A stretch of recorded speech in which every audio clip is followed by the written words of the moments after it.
Okay, Assalamu alaikum everyone. Bismillah ar-Rahman ar-Rahim. Welcome to a very special late session on Saturday night. Tonight we are going to cover Surah 105 Al-Fil and 106 Quraysh. So thank you for joining. We have actually a pretty good turnout for later in the evening. Maybe we should do these like midnight halakas. Kind of fun. But we had an engagement earlier, so I really appreciate that you guys joined. And it's actually really nice to have so many more people. I mean, maybe we're just a group of night owls, because I know we're definitely night owls over here. So maybe we should just move to this like new time.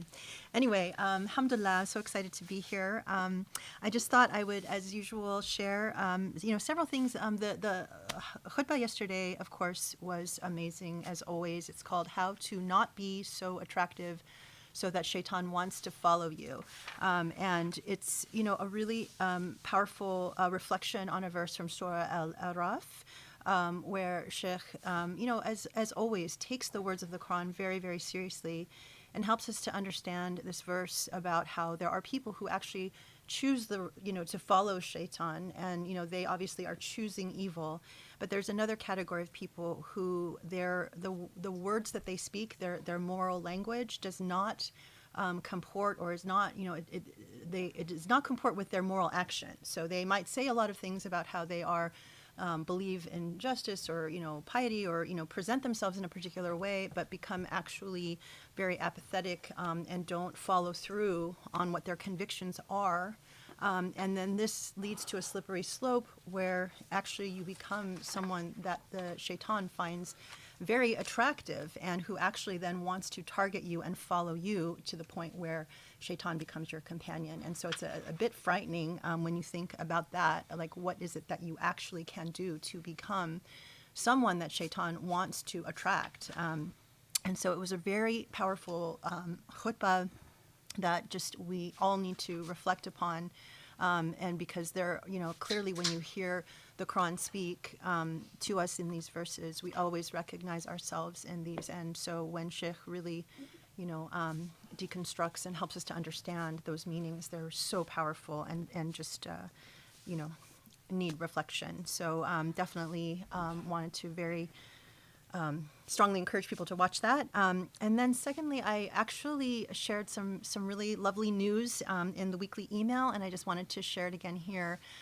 First of all, there are three things. One is that tomorrow afternoon at 4 o'clock, Sheikh is going to have a wonderful conversation with Aziza Kanji of the Noor Cultural Center in Toronto, our dear friends there, where Sheikh has had conversations before. And tomorrow the topic is going to be love, and I've taken a quick scan of the questions, and it's going to be a fabulous engagement. So, and also, the Q&As, inshallah, these Q&As and conversations have a really lovely energy about them, because there's some spontaneity, there's, it's a conversation, and usually I find that these things are very, very engaging. And, obviously you've got really sharp Aziza Kanji, always asks amazing questions and elicits really powerful responses. So I think it's going to be great.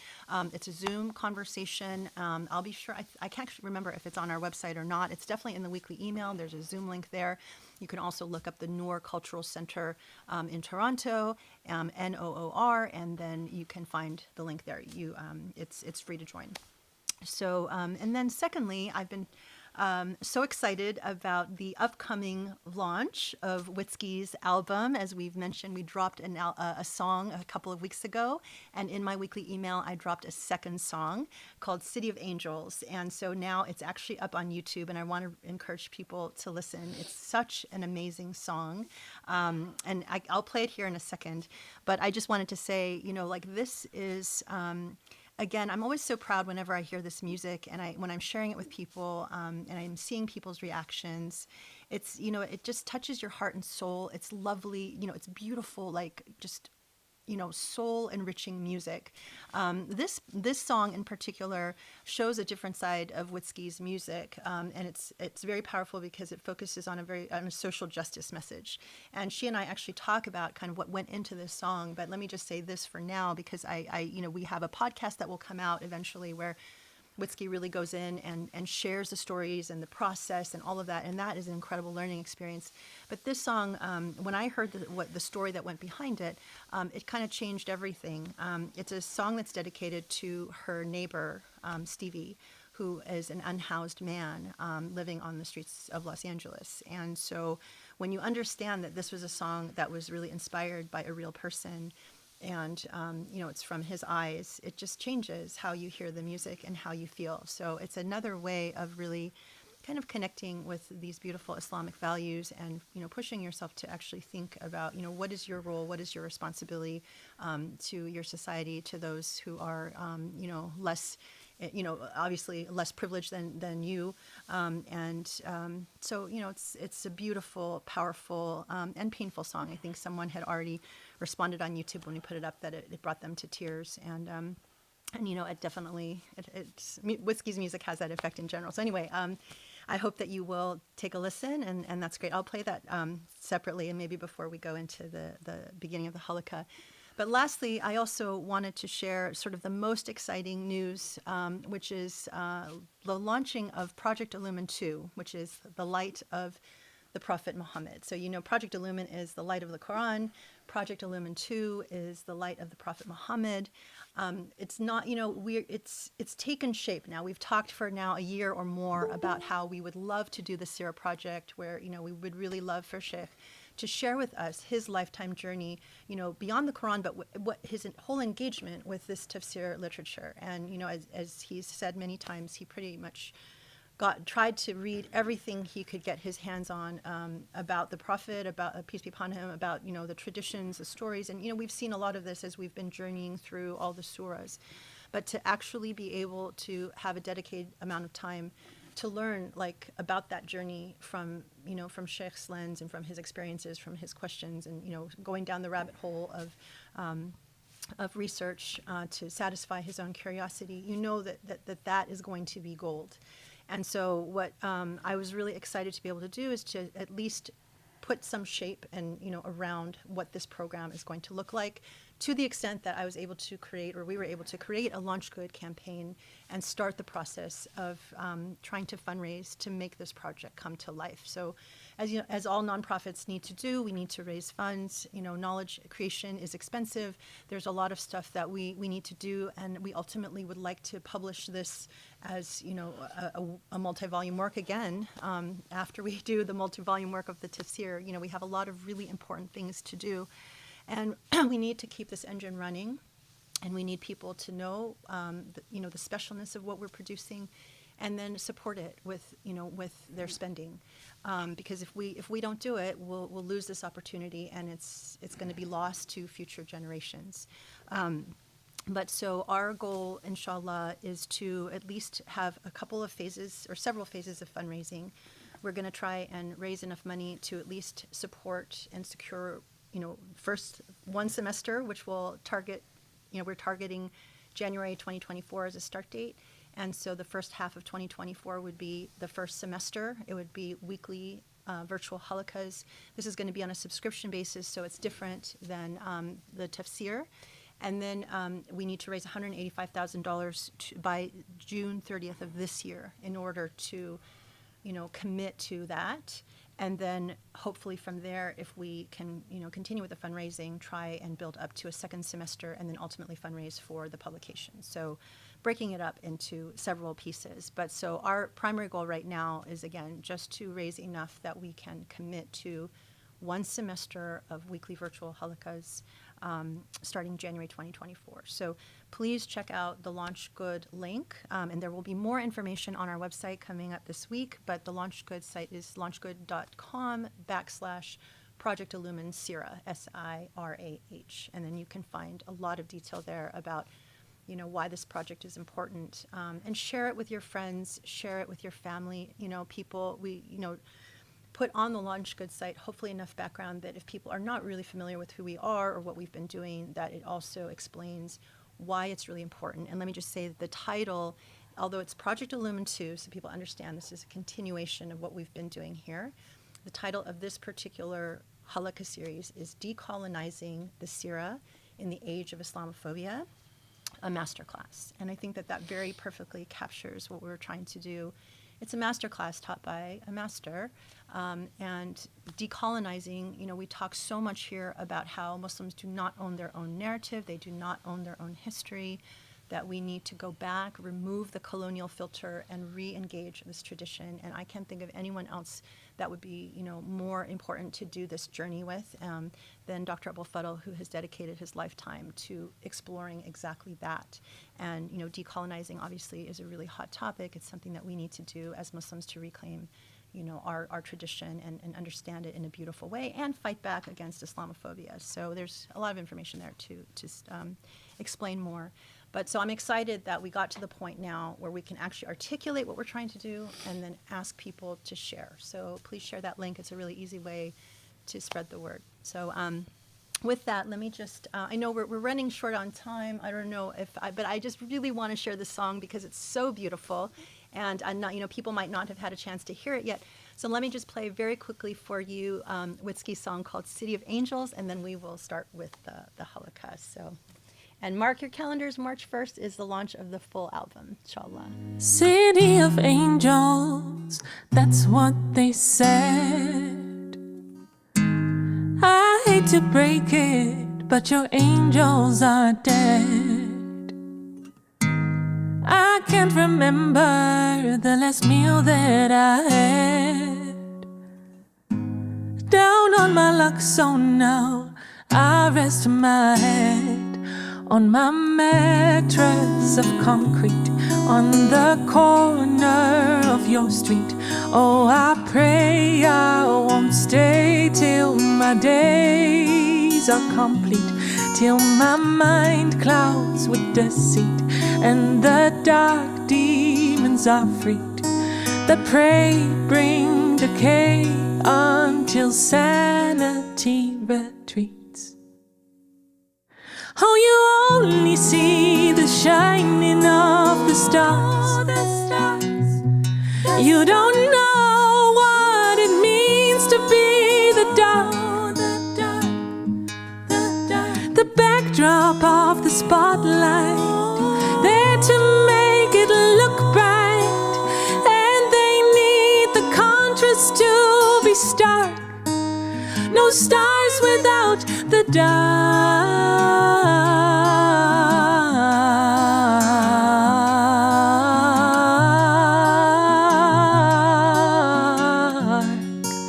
No stars without the dark.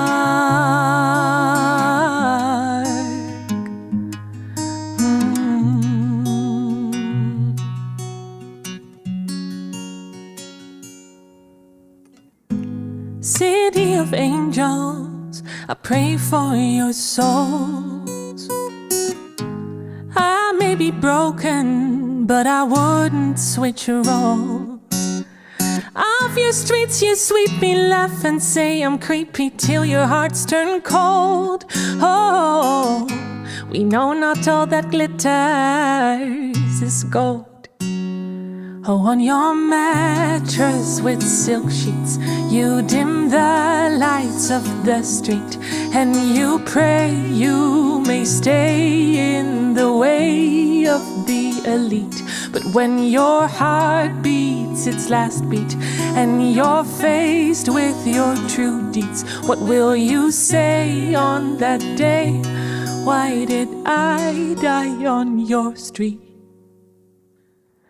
Oh, you only see the shining of the stars.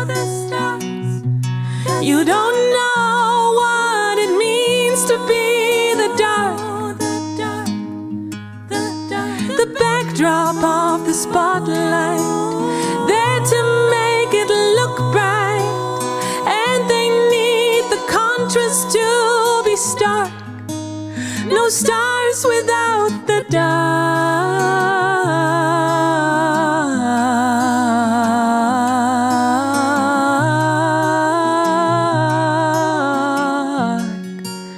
No stars without the dark.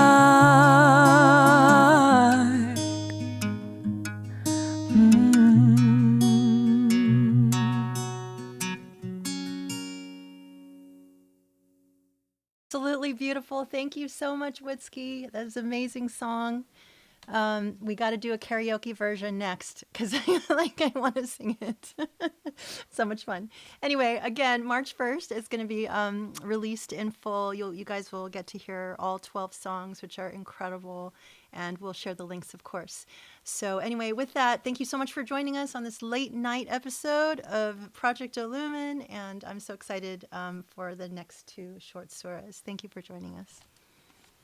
بسم الله الرحمن الرحيم وسبحان الله العلي العظيم والحمد لله رب العالمين اللهم صل وسلم وبارك على الحبيب المصطفى محمد النبي الأمين المرسل رحمة للعالمين وعلى آله وأصحابه وعلى آله الميامين وأصحابه المختارين وعلى من اتبعه بإحسان إلى يوم الدين اللهم اشرح لي صدري ويسر لي أمري واحلل عقدة من لساني يفقه قولي يا رب العالمين. Inshallah, we'll cover two short surahs tonight, and I'll explain why why we cover these two surahs together. But before I launch into into Surah Al-Fil and Quraysh, I forgot something about Surah Al-Takathur that is actually, subhanAllah, that it was so central and so critical that it's sort of hard to believe that I overlooked talking about it. But after the halaqah, Sharif asked me a question that reminded me that of this central point. As we've talked about, the Surah Al-Takathur is a condemnation of this psychological and moral attitude of which is at the center of so much of what of human consciousness, and that is to covet, and what people covet, and that the irrationality that accumulation and this attitude of more and more until you suffer the inevitable consequences of accountability. But there is a sense to Surah Al-Takathur that is as important, in my opinion, and that is, I don't think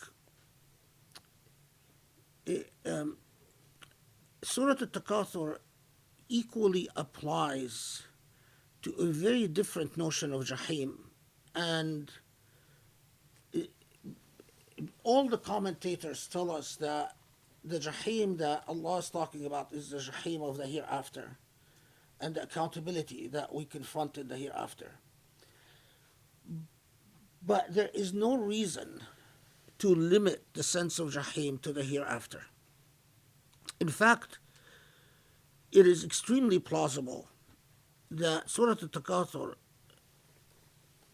would be a warning about the consequences of paths, about the consequences of pathways that are amoral, or that are not committed to and do not exhibit or pursue an ethical commitment, and that fundamentally are pathways in life that are committed to simply the accumulation or the pursuit of material attainments. And the warning about seeing the Jahim and suffering the inevitable consequences could very plausibly be that you will actually, this path, this philosophy of life, will end up leading you to a hellish existence on this earth before the hereafter. So the moral warning is not just about the accountability in the hereafter, but the moral warning is about the consequences in the here now. I mean, if you have a philosophy of existence within certain societies or certain cultures that is really just committed to maximizing gain, and that whether you call it utilitarian or materialistic or whatever, the name is not, the label is not important, but the attitude of maximizing gain and the attitude that you maximize whenever you get the opportunity to maximize, regardless of moral consequences, because you actually, the whole attitude dulls the muscle of morality in your consciousness. Thinking ethically, living ethically, is like everything else in life. If you have a musical talent and you neglect to exercise this musical talent for a long time, it weakens and it shrinks. If you have a talent of poetry and you don't exercise, you don't actually write poetry for a long time, eventually that talent will dim and perhaps even go away altogether. The nature of all human interactions, same thing was even, inshallah we'll be talking about love, but even the pursuit of loving your maker, it's like a muscle that you exercise, and the more you exercise it, the more powerful it becomes. The more you commit time and energy and effort to it, the more potent, and the more it defines and shapes your reality. Well, if you get used to making ethical considerations secondary to or subservient to material pursuits, and you are very adept at thinking about all the ways that you can maximize at-takathur, or maximize this process of accumulation.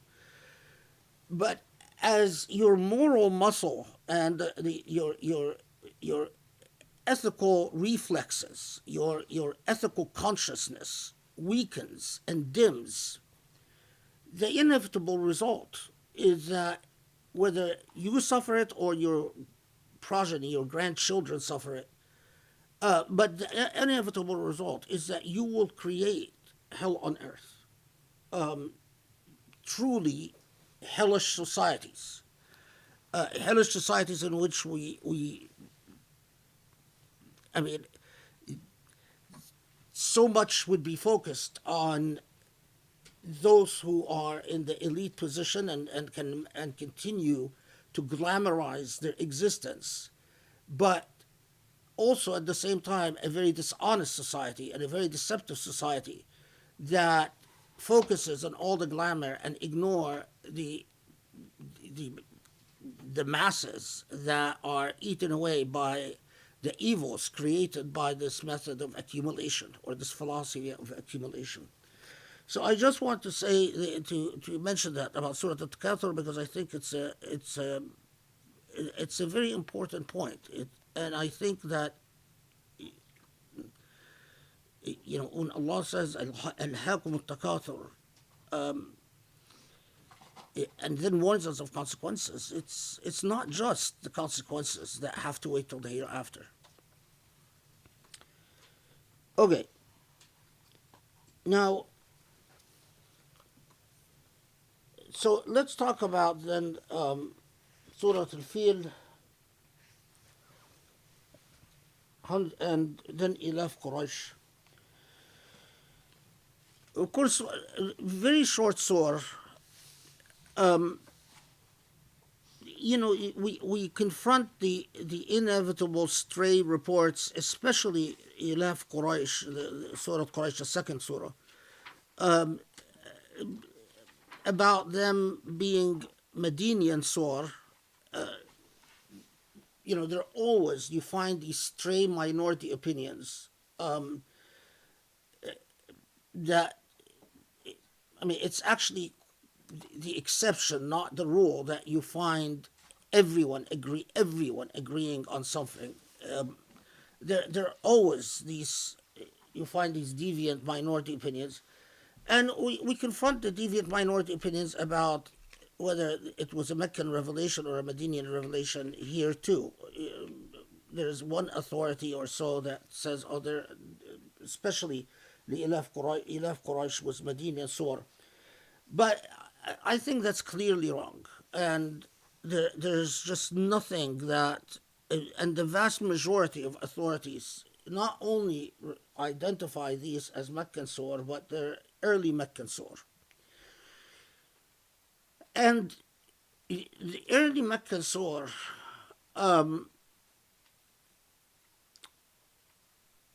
it would not be an exaggeration to say that they are constructing the alphabet of Islamic or ethical consciousness that are required for Islam to build upon.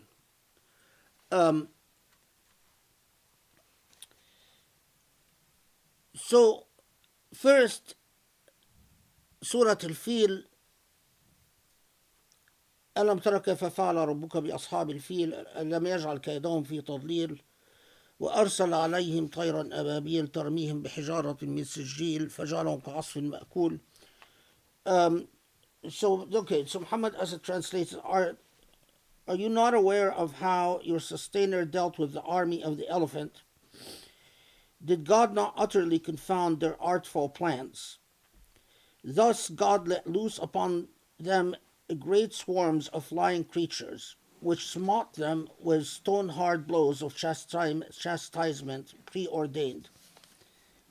I'll explain why Muhammad Asad translates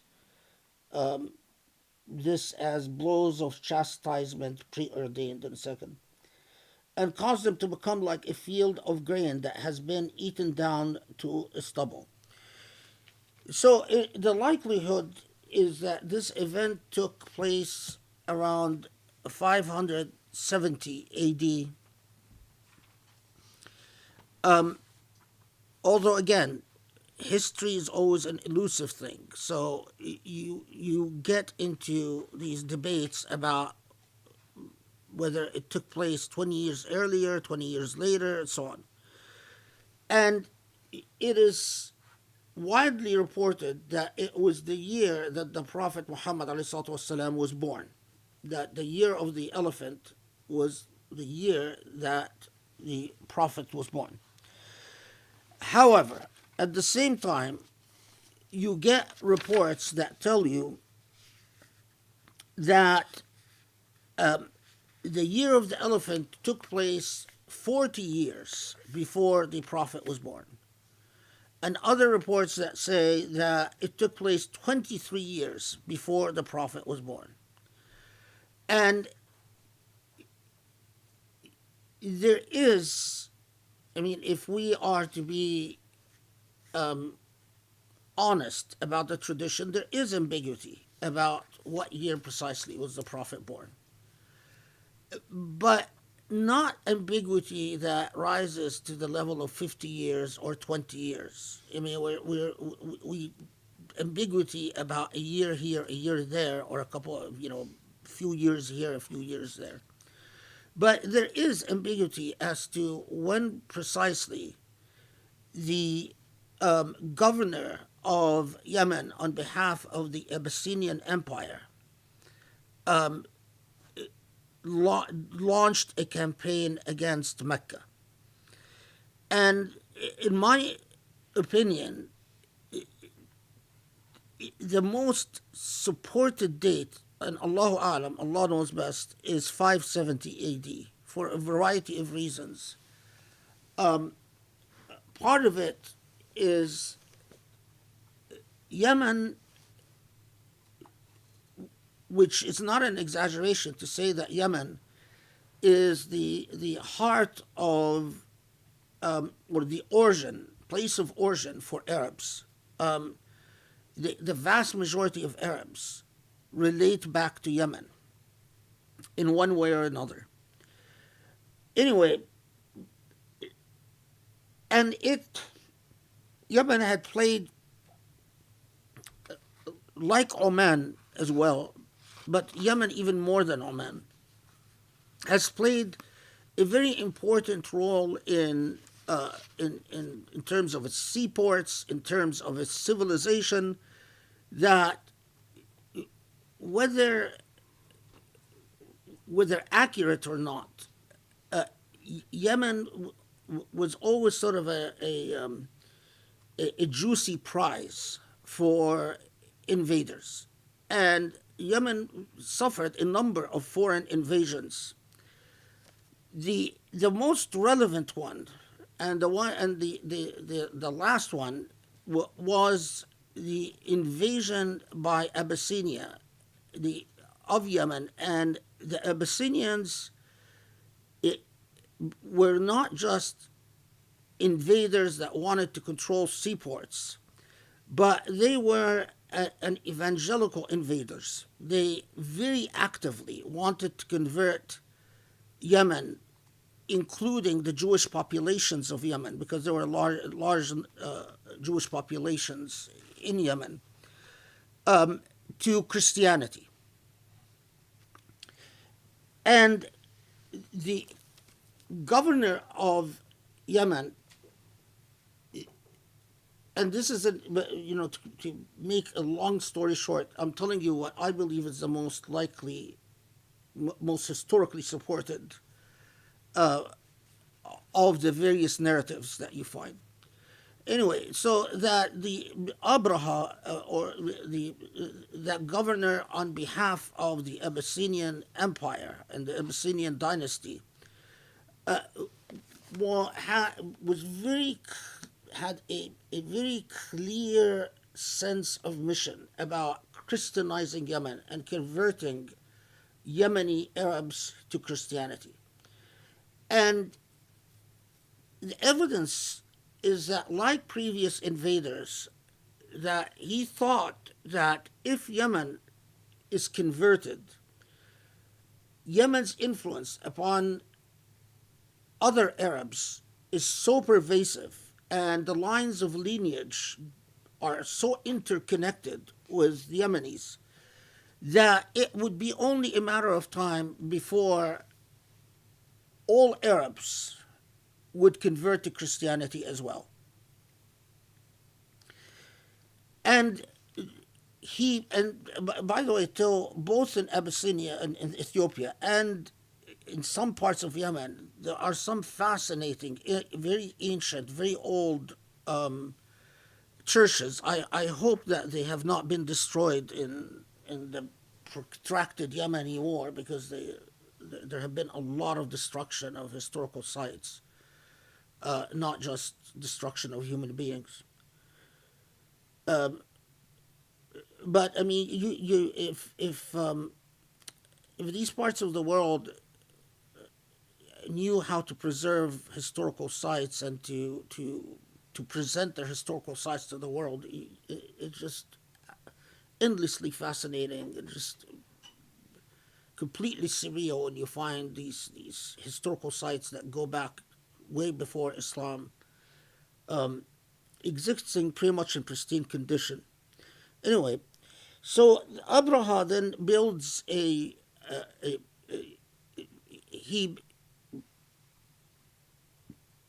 learns, or is, I think it was common knowledge in my view, that that he didn't learn upon invading Yemen, but he became absolutely cognizant of the fact that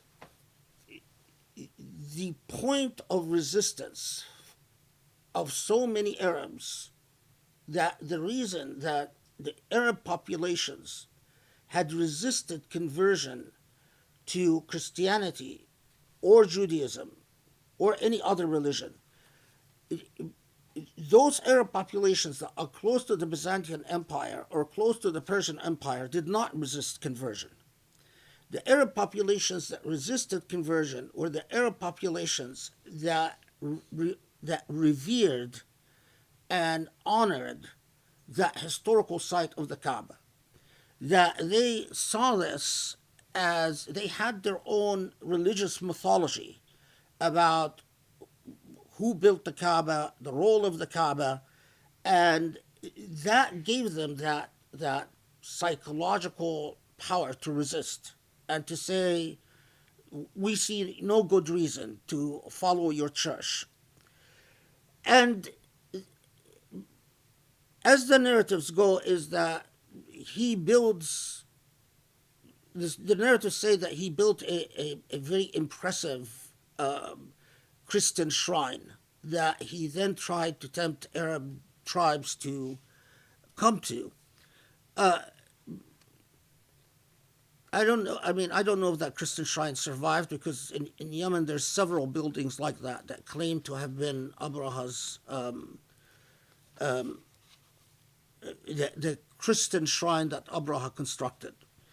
But the reports are so cumulative that what we know fairly confidently is that he gets it in his mind that as long as the Kaaba and the mythology of the Kaaba continues, there is no Christianizing the Arab populations.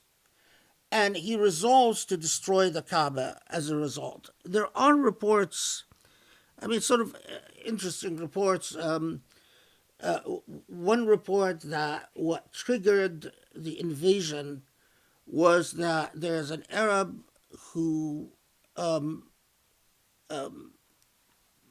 went and visited the Christian shrine and then went to the bathroom in the Christian shrine, urinated in the Christian shrine. And that enraged Abraha so much that he said, I'm gonna... another narrative says that there were a group of Arabs that sort of like wanted to make a point to insult Abraha, so they snuck into the Christian shrine and defecated instead of just urinated. And instead of just one person, it's a group. There's another set of reports that say that that there were Arabs from Mecca that went to the shrine and they lit a fire, intending to burn the Christian shrine down, and that triggered Abraha's retaliation. It is nearly impossible to know if there's any credibility or credence to any of these reports. They're all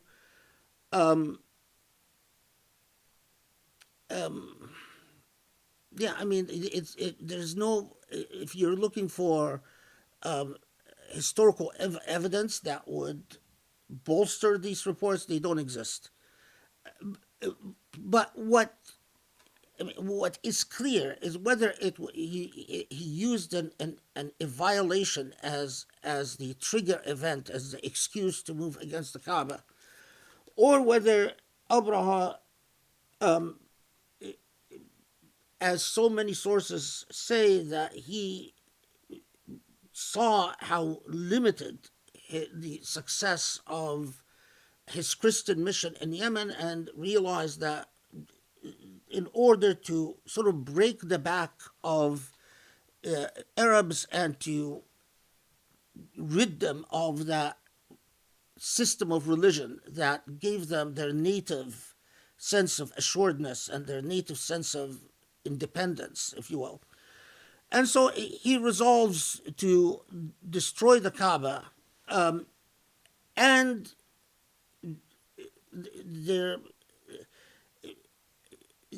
either Mecca would convert to Christianity, or Mecca would either be executed or enslaved. So that part of the plan was a complete demolition of the culture of Mecca. Now, we also have the this enormous diversity as to how many elephants precisely Abraha brought with him to in his campaign against Mecca. You know, some reports say it was one elephant. Other reports say there were 8 elephants. Other report, I mean, and so on. I mean, there's a considerable amount. Now, of course, Surah Al-Fil itself says, "Alam tara kayfa fa'ala rabbuka bi ashabil fil." It's singular, but that doesn't necessarily mean it was a single elephant grammatically, although it refers to a single elephant. But grammatically, that doesn't necessarily mean that they only had one elephant.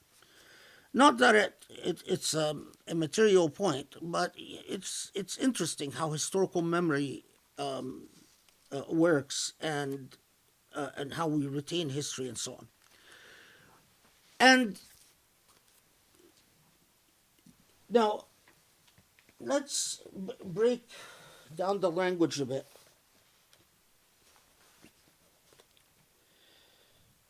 So, the destruction of Abraha's army,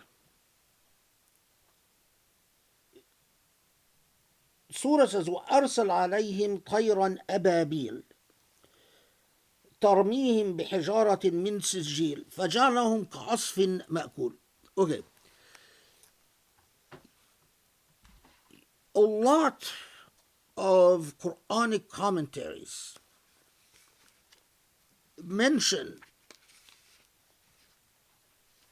that what befell Abraha's army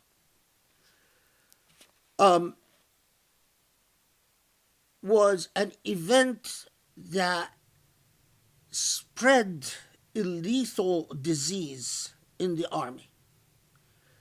And smallpox is named, typhoid is named, with a few other options. And there is a collective Meccan memory about these events, and a memory that is memorialized even in poetry, pre-Islamic poetry. And interestingly enough, what pre-Islamic poetry tells us is that whatever befell the army, it was that the disease, whatever that disease that they've encountered is, they would describe it as أخذته حكة شديدة. They would become overcome by intense itchiness that they would scratch at, plus descriptions of boils and things like that.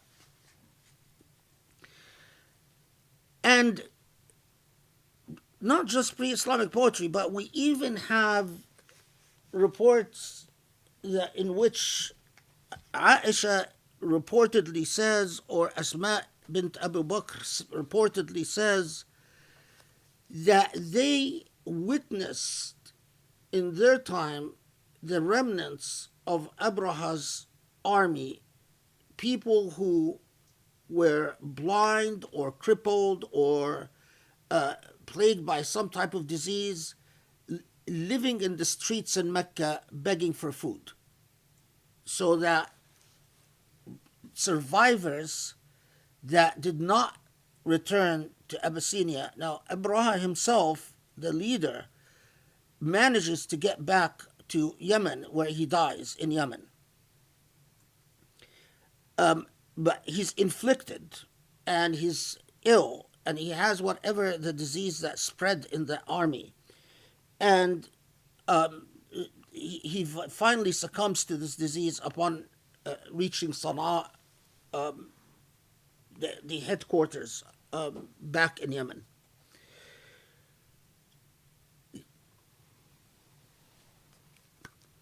So there are a couple of things here to just flag for Surah Al-Fil. Is that this is an event that was there were still many Meccans alive at the time of the Prophet ﷺ who have lived through this experience. And if Surah Al-Fil came early on in Mecca and spoke about these events and said something about these events that were grossly inaccurate, well, all the opponents, as we know from many different other instances and situations, the opponents of Muhammad would have said, you're wrong, this is not what happened. So, I mean, it's actually quite, it's a powerful surah in the sense, because it comes to Mecca and reminds them of events that they experienced and they were aware of, and that they could have easily rebutted if what the Quran was saying about these events was something that is different than what they've experienced. By the way, the narratives like the ones where Aisha says, I would see the remnants of Abraha's army, or people that were part of Abraha's army living in the streets in Mecca begging for food, is among the many issues that complicate Aisha's age. If these reports were true, and that she was in Mecca, and that she would see, in fact, these people, as she says in these reports, then it is impossible for Aisha to would have been 12 years old when she married the Prophet. It's just not... anyway, but that's another topic for another time, or 9 years old, or whatever, depending on the report. So... But we have, in the Islamic sources, Asma and Aisha are the ones that talk about seeing the remnants of Abraha's army, but in pre-Islamic poetry, this is a well-documented event that they talk about repeatedly. And,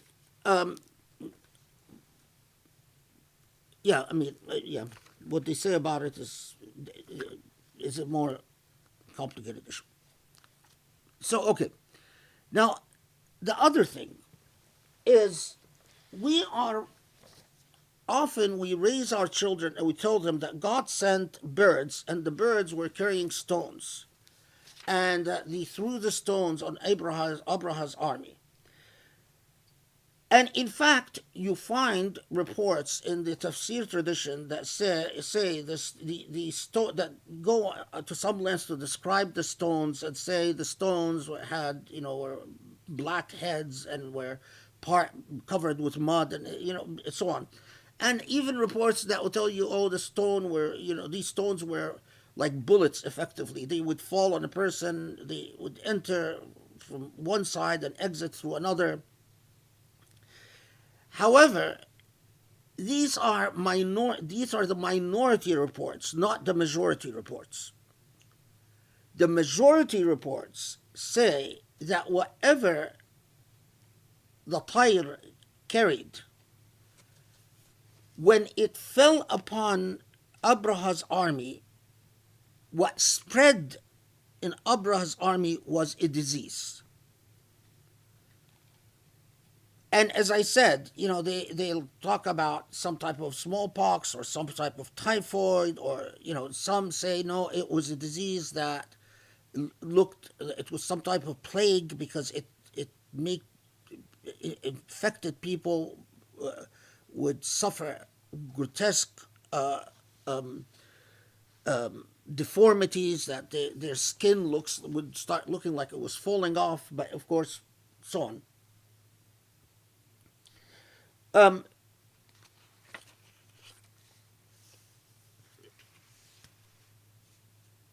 tayr, though, and you find in the tafsir tradition, a lot of these rather fantastical descriptions, all inconsistent, about the birds that carried these stones.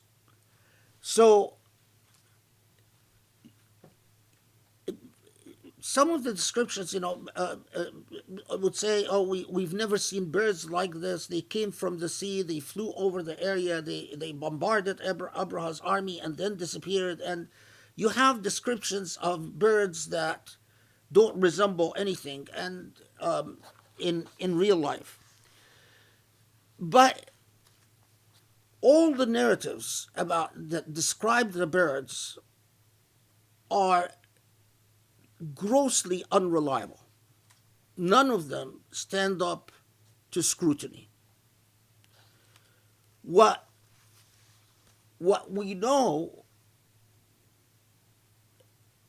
is that there is a flying agent, whether this agent was flying birds, because when you say وَأَرْسَلَ عَلَيْهِمْ طَيْرًا أَبَابِيلَ, meaning what was sent upon them is a flying thing that brought to them a lethal disease.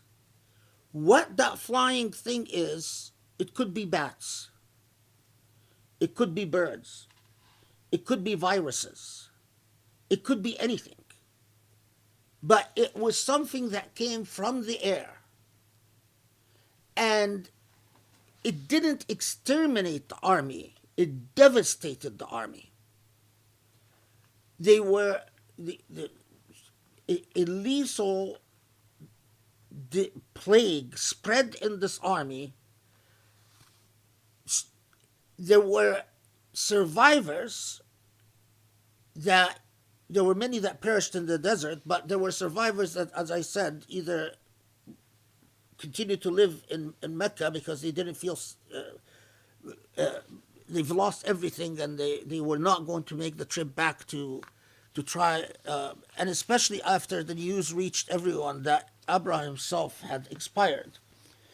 And there are interesting reports that the king of Abyssinia had not approved of the campaign, and that the governor acted without authorization from the king. But there's even a report that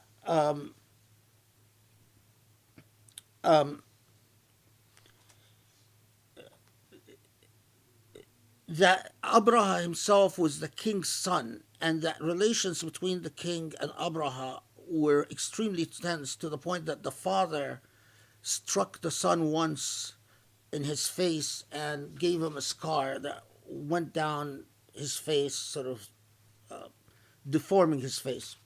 Anyway, I mean, yeah. Okay. Now,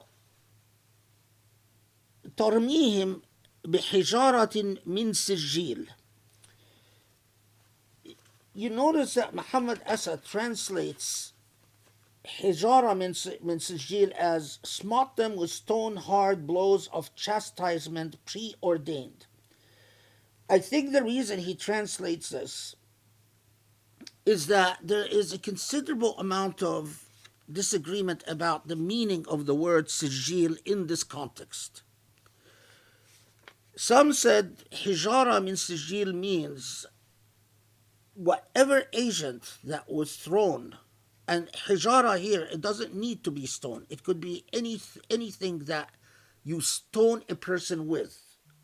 So even if you stone a person with fire, that could be hijara.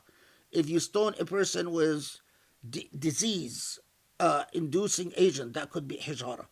So that whatever agent they were stoned with, that sijil could mean shadid, that it was a very powerful agent. And others said that sijil means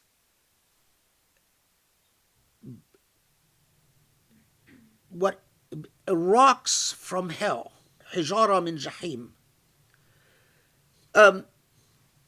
But the majority said that what sijil meant is whatever agent, an agent that carried diwan azab, a fate of torment. And the word sijil refers to, among its meanings, is a book, especially in this context, a book of what is fated for you. So hijara min sijil, a deadly agent that determined their fate or sealed their fate.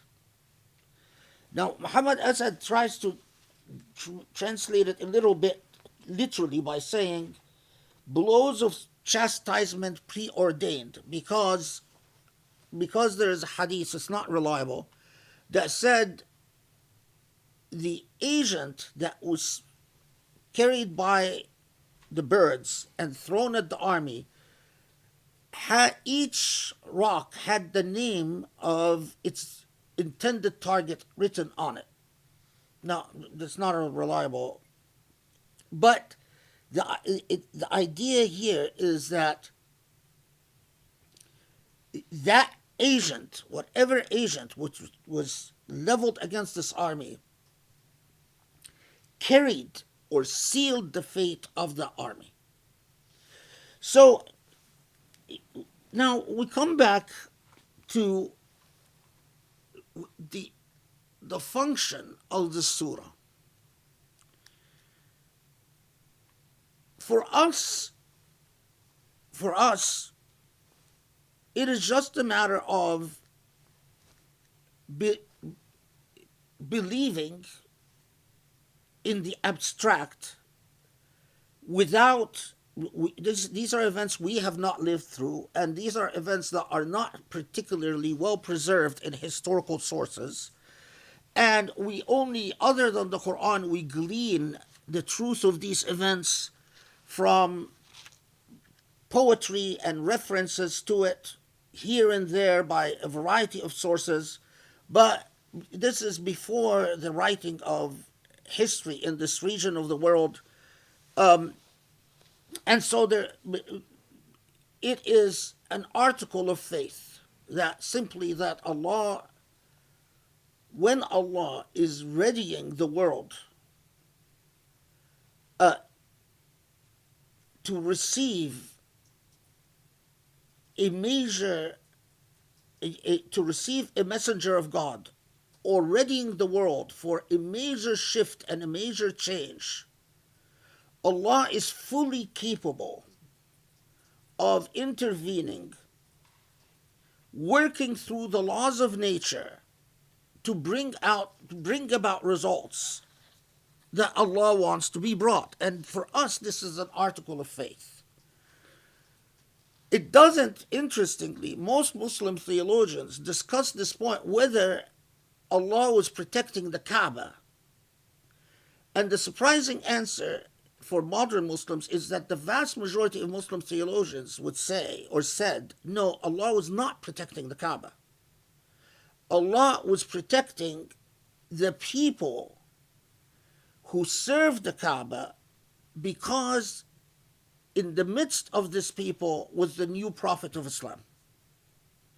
Why do they bother go to some lengths to say that? Because the commentators on the Quran are well aware that Al-Hajjaj, during the Umayyad era, moved against the Kaaba and bombarded the Kaaba with rocks, and that he destroyed the Kaaba. And they know that. And in fact, the Razi mentions this point blank. He says, there are some idiots who say, well, how could you say God is protecting the Kaaba if Hajjaj tore down the Kaaba? And he says, well, God was, and Razi's response is, well, God was never protecting the Kaaba. That's not the point. The point is, God protects people, not objects, not places. And what the point here was to preserve Muhammad's prophecy. And that was the reason for God's intervention. God might intervene for the sake of God's beloved, meaning human beings, or a human being that is specially beloved by God, but not for the sake of the object itself. Now, this is very different than even how I was raised. Because, I mean, and I'm not talking about the Holocaust, I'm talking about what I learned in school, public school. That, God protected the Kaaba, and that God promises to protect the Kaaba, and then you discover that this is actually not, this is actually alien to Islamic theology. It's not actually supported by Islamic theology at all. But the second point, heuristically, God is coming to an event and reminding Mecca of an event that they could have easily called Muhammad a liar about if they knew that Muhammad is lying. If what the Quran was saying did not purport to their lived experience, with their lived experience, they would have told Muhammad, because they believed that Muhammad was writing the Quran, you're lying. And there were never an invasion, and the army was never destroyed by a plague, but they knew that what the Prophet is talking about, or Allah is talking about through the Prophet, is true. And it comported. Now, what's fascinating is that the earliest reports are the reports that talk about the spread of a ta'un, the spread of a plague. The reports about giant birds and birds that look like something out of Greek mythology come in later.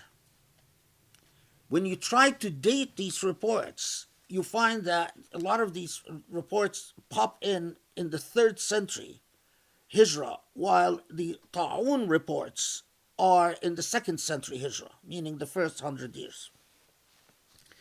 Now, Surah Al-Fil, a number of authorities believed that Surah Al-Fil and Surah Quraysh, the surah that follows it right away, are actually one surah. That Surah Al-Fil is the beginning of the surah, and Surah Quraysh is the continuation of the surah. However, this was a point of contention. And the view that prevailed was the view that you see in our modern Qur'ans, where these are two separate surahs listed one after the other. But nevertheless, they're two separate surahs. I tried to research this matter, and I'm at peace with the at least from my research, is that they're two separate surahs, and that is the accurate view. That I just couldn't. There is. I mean, it's saying that they're one and surah is not entirely groundless. There is some evidence that supports it, but not entirely convincing to me. Allahu A'lam. Now, why does it make a difference? Is that, remember, in Surah Quraysh, Allah, in both surahs, let me strike that. So in both surahs, Allah is reminding Quraysh that Allah has been involved with you, Quraysh, in special ways, in ways that could tell you, if you reflect upon them, that you are to receive the honor of being the home base of a prophet. And in fact, it is the grandfather of this prophet who was entrusted by Mecca, Abdul Muttalib, to go out and to meet the invading army, and the famous story where Abraha, confiscates or usurps as spoils of war 100 cattle heads that belonged to Abdul Muttalib. And when Abdul Muttalib asks for them back, Abraha sort of laughs at it because he says, okay, we'll take them back, but after I sack Mecca, you and your cattle will end up being mine. I'm going to enslave the people of Mecca. So it's like, okay, well, take them back until we get to you and manage to destroy your home and take everything. So it is not just that Mecca, Allah protected you from this invading army that planned to sack your city and to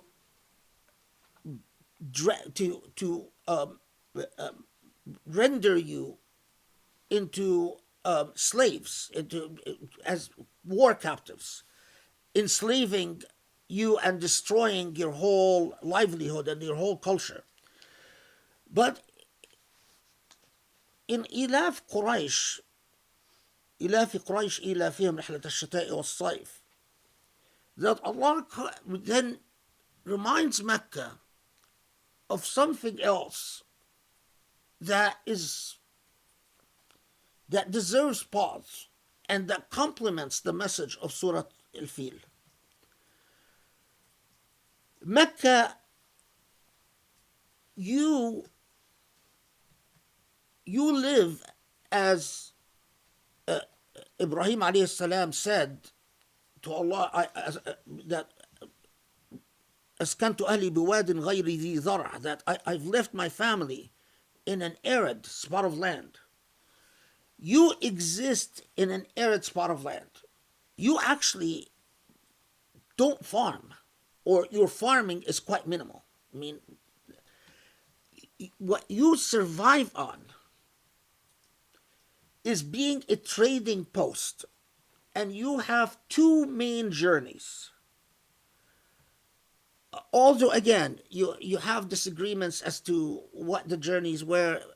I'll cut through the chase because there's a lot of unsupported reports about this and that, and it was a journey to Ta'if. It was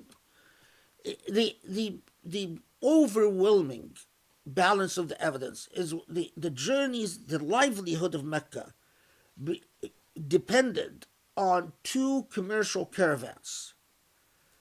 In the summer, they would go towards Sham, and some reports specify that they would travel all the way to Palestine, and then once reaching Palestine, they would travel back. So they would cut through parts of today is Jordan, and then reach Palestine. But overall, they say that the one caravan or one would be in the summer to Sham, to this general area, and in the winter a caravan to Yemen.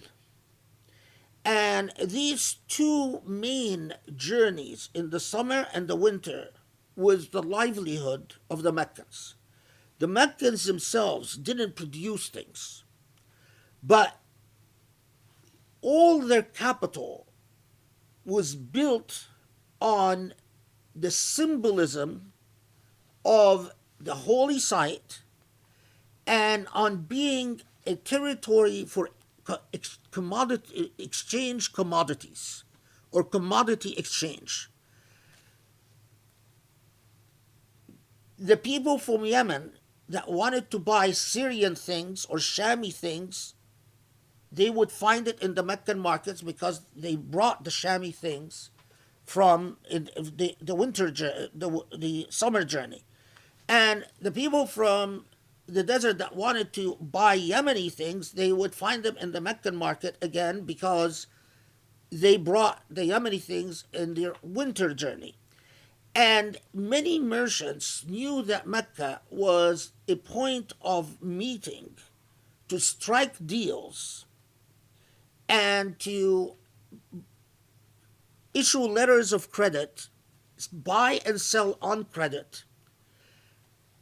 And Mecca played this remarkable cultural, symbolic role. But there was another thing, is that the livelihood of Arabs, the, the, the coastal areas are one thing. So the Amman, Yemen, these cities along the coast, there were sophisticated mercantile classes. But once you get beyond the coastal areas to the heart of Arabia, even the Hijaz, we're not even talking about Najd, which was much worse. The way that Arabs made a livelihood was to raid one another. So they were constantly attacking one another and enslaving. They would abduct women, children, hold them for ransom, and that's the way the tribe survived. Now, they did this against each other, but they didn't do it against Quraysh. And the reason they did not target Quraysh is Quraysh held on to that mythology of being the sacred people in the service of the sacred sites. And in fact, Quraysh would often be referred to in pre-Islamic poetry as Qawmullah, the people of God. And Allah is telling Quraysh, use your moral senses, use your logic. You know, because there's enough of you alive that know this, that Allah saved your culture from absolute devastation and destruction. And that wasn't too long ago, it was just decades ago.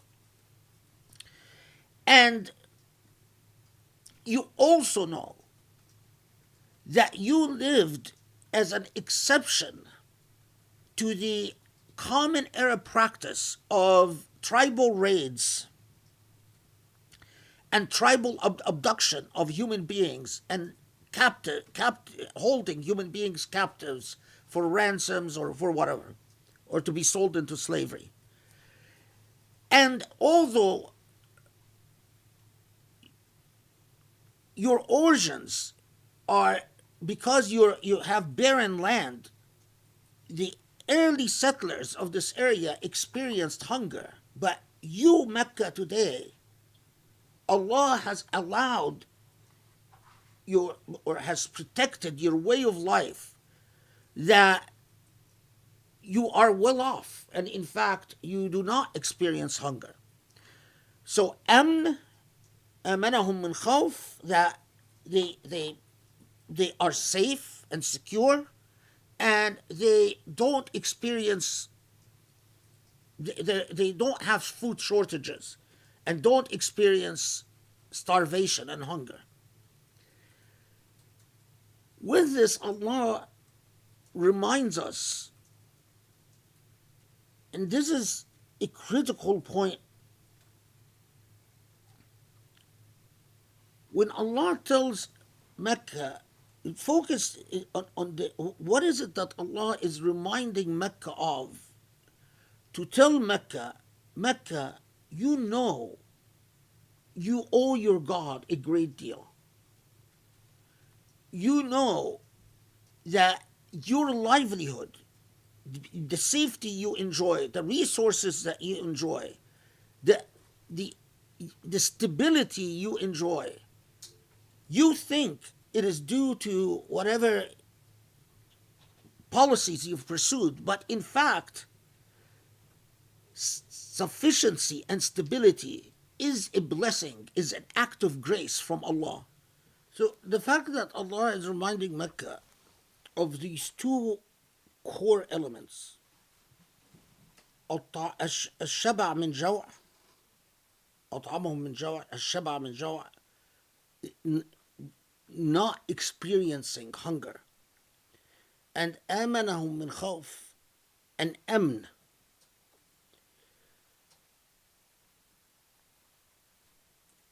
Now, it is I think, quite obvious how core these two elements are to the religiosity of people. I understand Surah Al-Fil and Surah Quraysh by assuming the absence. If people didn't have amn, and if people didn't have shaba, the opposite of jawa. Jawa is hunger. Shaba is not to be hungry. The entire discourse of telling Mecca, look, your innate intuitive senses would draw you back to God because you have these two elements. Lived experience confirms that when these two elements are absent, people do in fact drift away from God. When people feel insecure and unsafe, and that's why you will always find in dictatorial and authoritarian societies in which people are always scared, people's relationship to God becomes twisted and false and hypocritical and corrupted. And when people are preoccupied with filling their bellies, their souls and heart and intellects don't work too well. The fact that Allah reminds Mecca of these two, Shaba and Amn, is in itself a lesson in innate or natural morality. The way I understand it is, don't expect too much from people's religiosity if they don't have these two things. Provide people with these two things, amn, not the false amn where, you're safe from all criminology except the criminology of the police. This is what happens in a lot of authoritarian countries. You talk to any person living in a dictatorship, they say, oh, alhamdulillah for amn and aman. What amn and aman are you talking about? Oh, no one, I walk in the streets late at night, no one dares mug me. But they're not safe from violence by the state. They might be safe from violence from the common criminal, but they're not safe from violence by the state. And in fact, their entire life and their entire relationship to the truth is twisted and deformed because of their fear of their state. Like a lot of Muslims today, believe me when I tell you, they don't realize this, but they might say critical things of the Prophet Muhammad. They might be daring thinkers when it comes to the Islamic tradition. They might say critical things about religion in general, but they would never dare say a critical thing about Sisi of Egypt or MBS. It is well known that you can get away with naughty talk about Allah and the Prophet, but there is no chance that you can get away with anything if you say anything remotely critical about MBZ or MBS or Sisi of Egypt. That lack of amn twists and deforms hopelessly, twists and deforms your relationship to your Maker. Because whether you realize it or not, your true God is a dictator that can destroy your life. And as to hunger, those who are involuntarily hungry, it's one thing for someone who, they're hungry because they're fasting and but those who are involuntarily hungry, you can't expect much from them at all. You can't expect much from them for at any level about anything.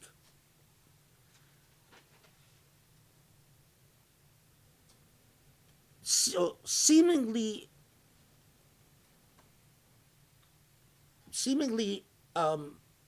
what should I say, unimpactful. In fact, these two surah deliver a moral lesson about our entitlement to amn and shaba, but at the same time, our gratitude towards both when Allah allows them to exist for us. And yet, most people are not grateful most of the time. Okay, alhamdulillah, that concludes two surah. What time is it? Oh, okay. We've done good time. Okay. Hello. Nobody has any questions to send through the chat? Oh, wait, let's see. All right, I don't know where Sharif went. Let's see if he has any. Well, actually, okay, so, Bismillah ar-Rahman ar-Rahim. I actually, alhamdulillah, first of all, this was, of course, as always, incredible. The short surahs, it's so wonderful to be able to go back. And, and for those who are keeping score, this was our 96th and 97th surah on this journey. 96th and 97th on Project Illumine. So that's pretty cool. Do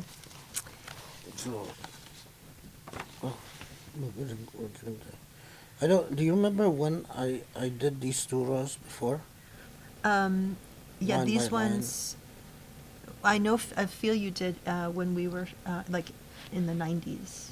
In the 90s. And then, did we do Quraysh in that? No, I think we did, actually. I'm pretty sure we did, but it might not be up. Because I have, in my mind's eye, I have a picture of the actual cassette tape that says Quraysh on it. So that dates us, because this was all recorded on audio cassette tape when we started this back in the 90s. And then they got digitized, and now they live on SoundCloud, so that's why you can actually get them there. People oftentimes don't know that, because they'll write and they'll say, the sound quality is really poor. And I'm like, yeah, I'm really sorry. That was like the best technology at the time.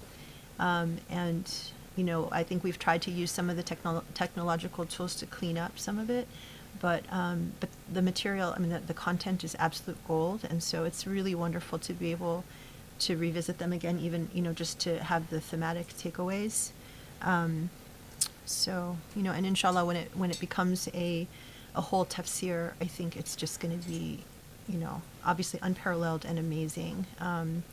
And of course, when it becomes a book, it just takes on a completely different feel and different identity, and it'll be extra magical in its own right, inshallah. So, SubhanAllah, the Surah Al-Fil in the Sufi tradition is given a very different meaning. The Sufi interpretations of Surah Al-Fil is very, very different. It's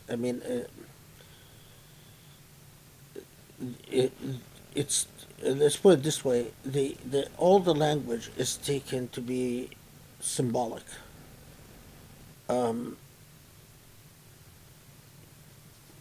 It's not doesn't necessarily mean that they reject the historicity of the event, but they think that all the language is read in a way that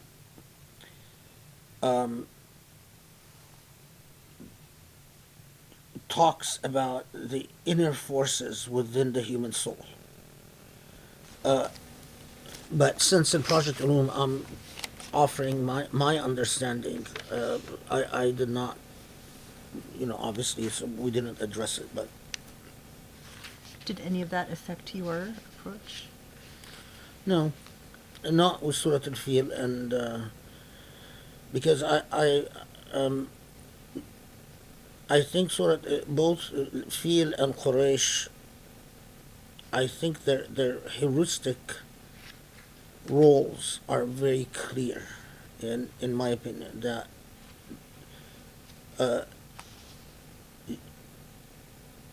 it is sort of getting Quraysh to reflect upon an obvious fact. Look at the blessings you enjoy, and why do you think you continue to enjoy them? Um, Human beings will often, which is a problem that the Quran repeatedly after that deals with, take their whatever they take so much for granted and assume that it is because there's somehow, as a matter of right, it is. But and that further point that without without these two elements, security or safety and meeting their basic needs, it's as if these two needed to be fulfilled before Allah would take them to task about failing to reflect about innate truths that are available to them. So actually, can I ask then my question about this, which is, we know from seeing what happens in our world today that despotic governments withhold safety, withhold, food, and put people in that position where, they're hungry and they don't feel safe. And that, in the age of Islamophobia, I mean, obviously this is a means that you can prevent people from connecting with their religion, right? Or put them in a state where they, you can't expect much from them. And so is that, in light of that, then what is the message here saying that? Well, I mean, in terms of person's accountability before God, I don't touch that, because Allah is just, and Allah knows what the impact of mitigating circumstance. I mean, if the question is, to what extent are these mitigating factors for people's accountability for their failures, only Allah knows, and this is something entirely up to Allah in God's justice. But what the impact of the surah upon us, the people who were not privy to the historical events that Allah is describing, is to put the normative obligation upon us to create these two conditions so that people can pursue God freely. That my understanding of the surah is that they absolutely, it's as if they're saying, if for whoever is in a position to influence these things, whoever it is in a position to influence these things, if you deprive people of amn and shaba, the opposite of joy, then you are responsible for their failures of faith. And further, then it's a call for us to feed the hungry and fight against. To create, it's not just feed the hungry, because you could feed people and then they go hungry again. Mm-hmm. But to create the affirmative conditions in which people live in safety. They're not gripped by the anxiety of fear all the time, and they feel the security of subsistence, and and this, imagine all the things that this entails, because again, I find that the Quran is an unrelenting condemnation of human despotism and human tyranny and human injustice and human inequity. And so if you take the moral obligations. If you sit with a philosophical mind and say, what are all the things that need to exist for people to live in amn and people to live in a state of shaba or a later state of subsistence, what will unfold is an entire social and political philosophy, because these situations are not born out of whimsical temporal decisions taken by individuals. No, they in order for these situations to be satisfied, you need to make structural changes in the way you live your life, in the way you organize society, in other words, in structural changes in your society. And again, the Quranic message complements each other consistently, that you can't have people that are obsessed with takathur, for instance, and then expect that somehow you're going to address the issue of jua, of hunger. If you allow people to accumulate wealth and your god are market forces, and you say, oh, the market is sacred, I can't interfere with the market. The market is hedonistic. It has no morality, and you can't defer to an amoral agent like the market. And you can't think of something like amn if ultimately people can abuse their authority, without oversight. Okay, so how do you create structurally a system where there's oversight? I mean,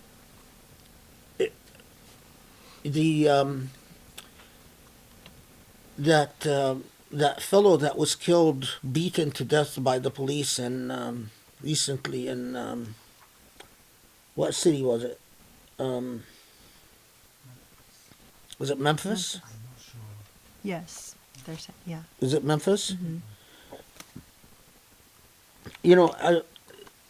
I read a report that the police agency that is responsible for these actions, they were trained in Israel, and a lot of American police forces, they have an agreement with Israel where they send their officers to train in Israel. But Israeli training methods are premised on the idea of crowd control with practically no oversight. So you as an officer, you are taught to see everything as a constant threat, as a constant enemy, your entire surroundings, because they're accustomed to working with Palestinians. Mm-hmm. And when they train American officers, and they train them, although they're wearing cameras, but their training is to completely forget that element of oversight. So although these officers are wearing cameras, their training teaches them to ignore the oversight of the camera. And so it's actually criminal, not just for the civilian population that suffers from these soldiers. I mean, can you imagine what these people do to Palestinians if this is the result of their training when they come here in the United States? But it is also unfair to the officers themselves, because they're taught you should look at your power as zero-sum game. Either you surrender power to the opponent and then you lose, or you monopolize power in your hands and then you're acting professionally. And that is how you end up with khawf, with fear, because it is a very different model than communal building and a sense of fraternity or a sense of brotherhood and sisterhood among a population and between the representatives of law enforcement and the population at large. I mean, the irony is, I wish I mean, why don't they ask Israelis, how do you train your officers to deal with fellow Israelis, not with Palestinians? Because they train them to deal with the civilian population in the U.S. the way the Israelis deal with Palestinians, not the way the Israelis deal with fellow Israelis, because it's very different. No, again, it's just the time and again we are reminded by the extent to which the Quran is through and through a book of morality. It's the book that hearkens you to a morally conscientious life. I always want to start with the first question, even though we jumped in. If you could tell us what you remember about your journey with these two surahs and what occupied you, or what were some of the key things you were interested in exploring?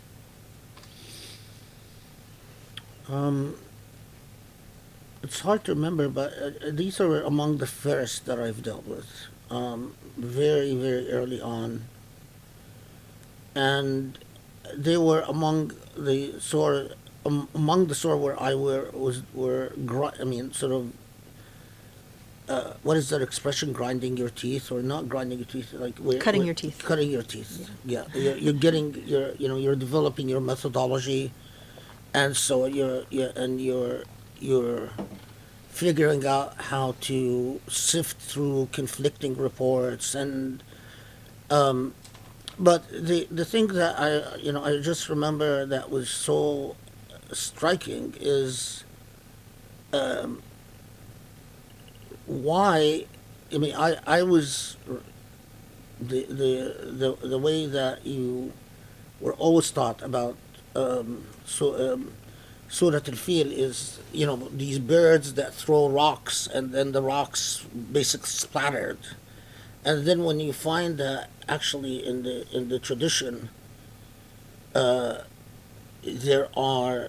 history is mingled with mythology. And the history is describing the spread of disease, and sometimes the descriptions are quite graphic.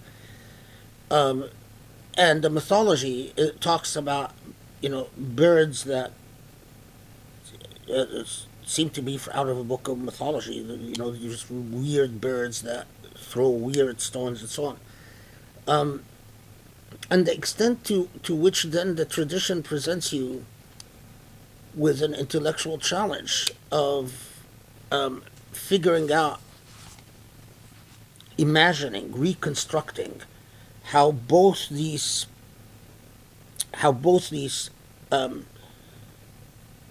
types of narratives were preserved in the tradition, and most pre-modern scholars did not sift through and pick one of them. Most modern scholars would just preserve everything but people like Razi would reason through it and would say, no, what makes sense is this, and what doesn't make sense is that. But that's the exception. It's not the rule. And that is why I mean, part of at the time I remember that I was increasingly growing into the realization that books of tradition are a dangerous things for the untrained. They require training. Even like the simplest, like Tafsir al-Tabari, they require training to be able to engage books written in a different historical reality from a different system of knowledge. Because if the untrained intellect simply takes these in like a sponge, just sucks everything in like a sponge without discernment, you end up with very confused intellects that have a lot of data but no comprehension. Okay, so we have a question from Brian. The theme of abundance being a test to faith and morality has come up frequently in chapters.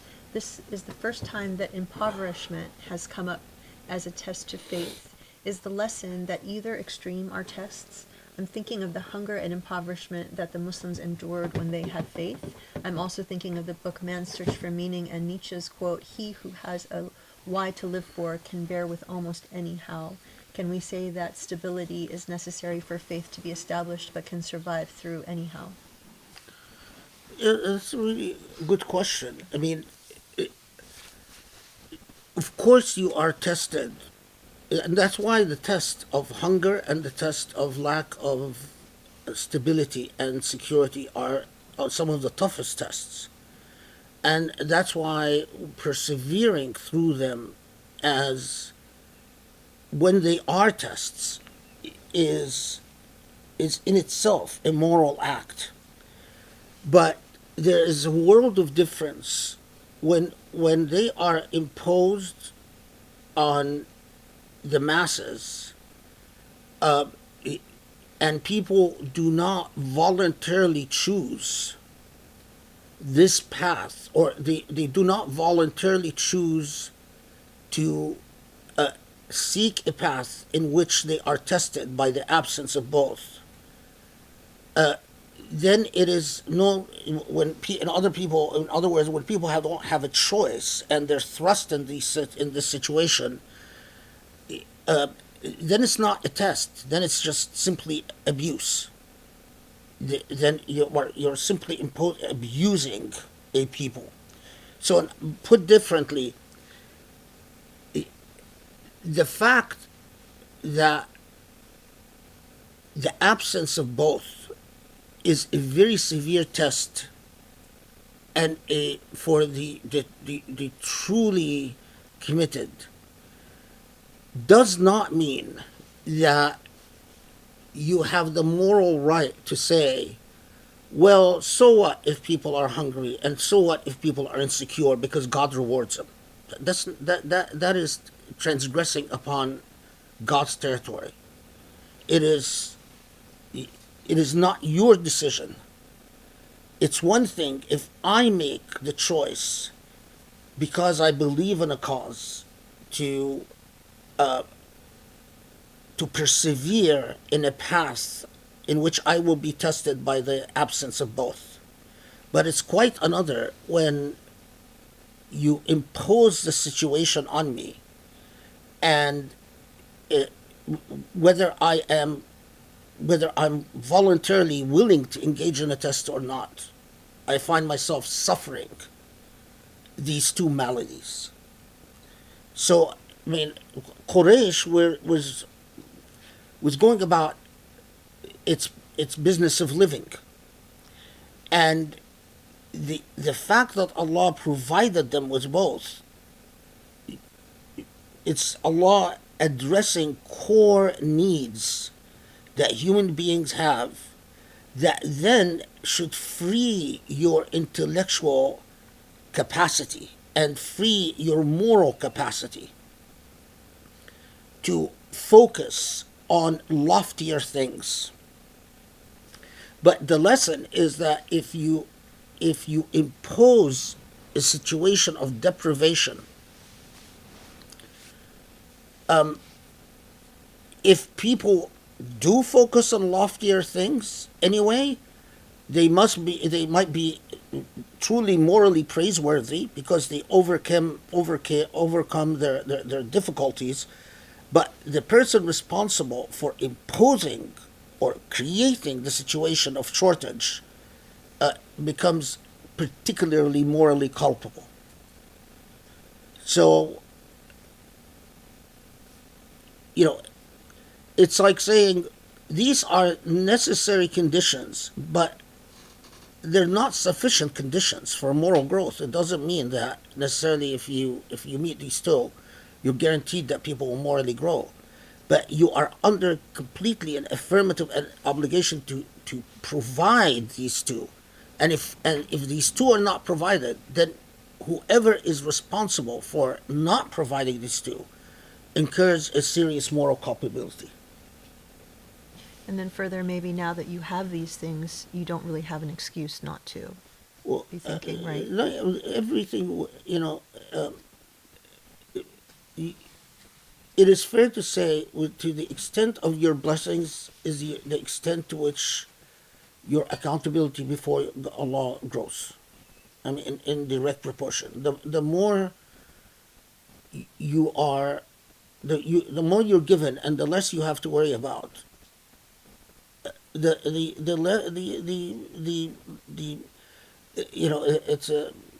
less excuses you have, because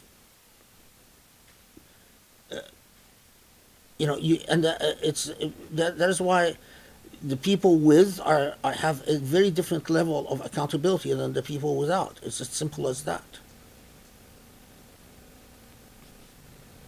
Okay. Thank you so much, Sheikh. Last call for questions if anybody has any. Okay.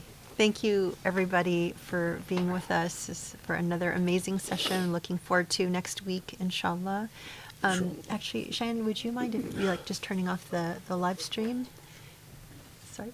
And then I had asked Sheikh, wait for Cheyenne to, no, puppies are crying.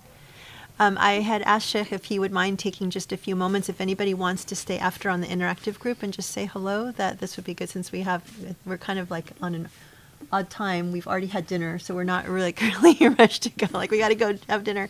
So if anyone wants to... Normally we do the halaqah before we've had dinner. Yeah, and then we go and then we pray. So it's like just stacking a bunch of stuff, but we have a little moment to breathe. So I thought maybe it would be a good chance if anyone wants to stay on, just to say hello real quick. We can go. I know there's a lot of people online, so, but wait. Hang on, let me turn on the volume 1 second. Oh, Joshua, did you have a question about the surah? About the tafsir and about his... About the tafsir. Yeah. Okay, go. Yeah.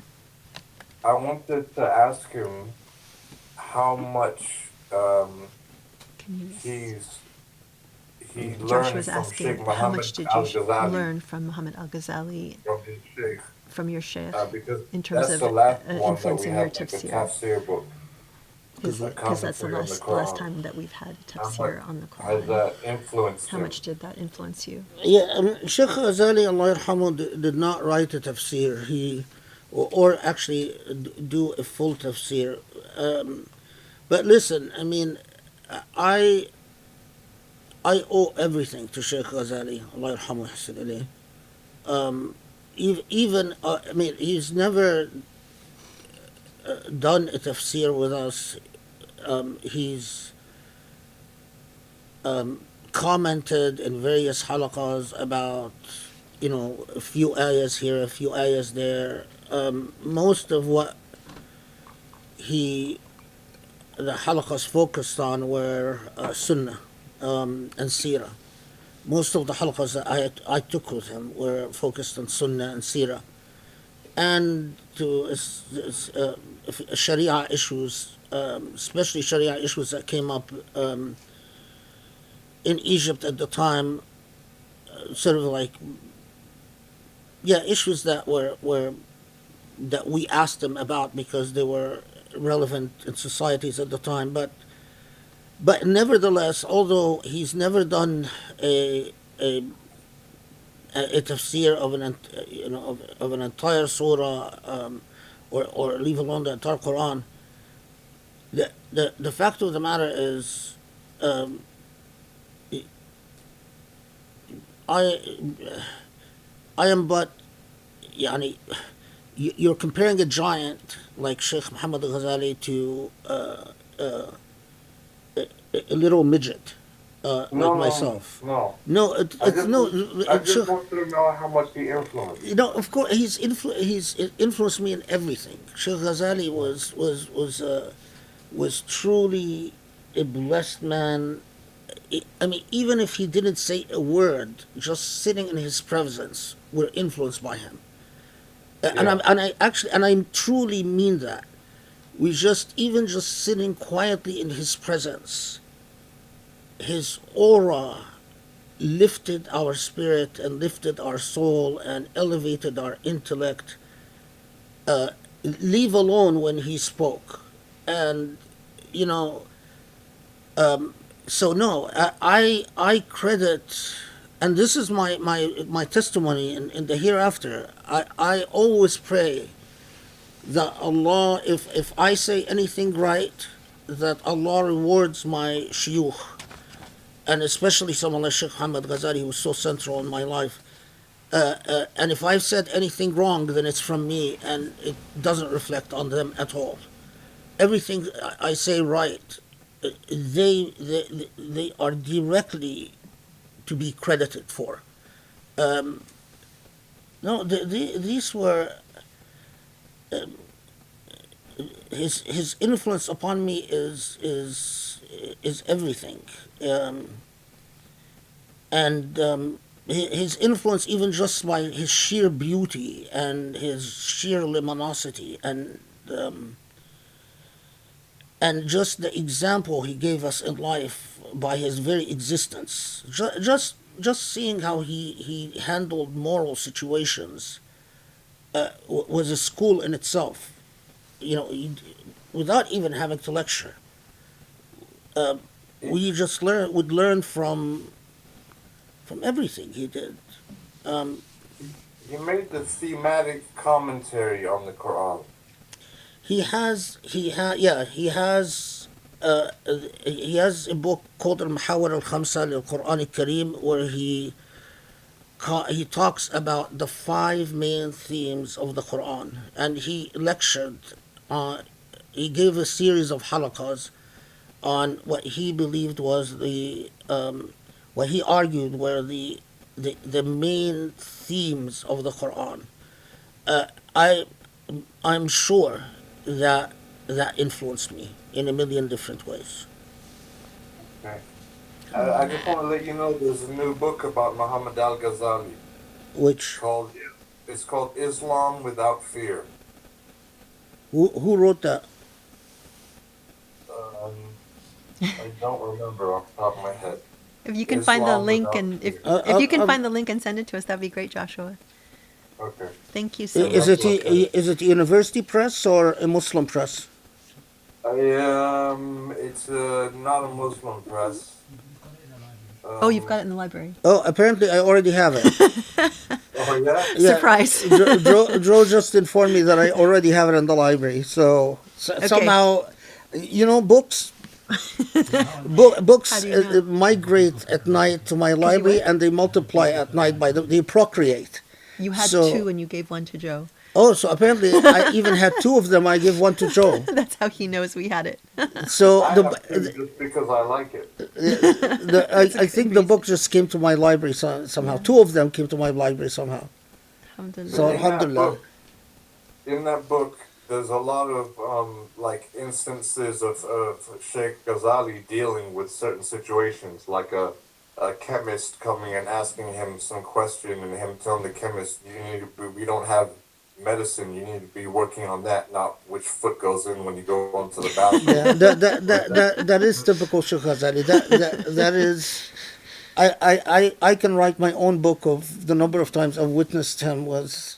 That would be you have enough of your own experiences. Yeah, saying but stuff like that in I'm your- imitating him because I've seen so I can many. see the Yeah. influence on you. Alhamdulillah. When I read it, mashallah. You know, Joe actually says the same thing. Joe said that he every time he reads Sheikh Ghazali, he sees his influence upon me and everything. And of course, you know, Alhamdulillah. it's only when the morality of education falls apart, where people want to be standalone luminaries.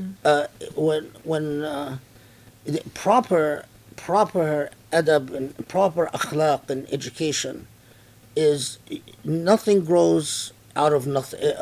Nothing grows by itself. Everything grows out of something else, and you the first rule is gratitude and admission of gratitude to those who you should be grateful to. And without that, there is no knowledge. Without that, then you're just a pretender and a fool. So yeah, of course, he influenced everything. Alhamdulillah.